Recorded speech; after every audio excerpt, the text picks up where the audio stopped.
Hey everyone, so hope you're looking forward to your training session. Just before you get started, just a brief reminder on the RPE side of things. Right early in the program, RPE can sometimes be a little bit difficult to understand. So just to jog your memory, remember that the RPE refers to a subjective scale of 1 to 10. Anything below a 6 is classed as a warm-up set, so we don't really need to prescribe that.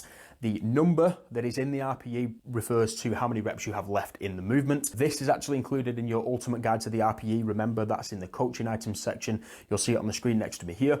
0 reps would be left in the tank at an RPE 10. You'd also see that there is an inevitable technical breakdown slightly, although we want to prioritize quality. And again, it just works through from 9, meaning 1 rep left in the tank, 8, meaning 2 reps left in the tank, and so on.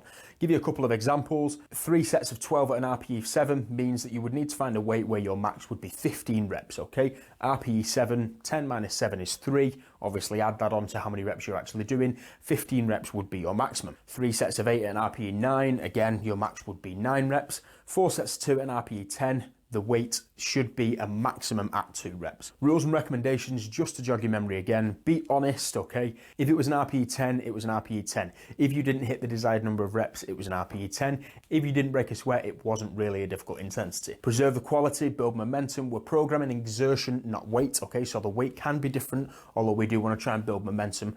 And finally, make a note on how it felt. Get ready for the session. As always, stay strong, and I'll see you on the next one.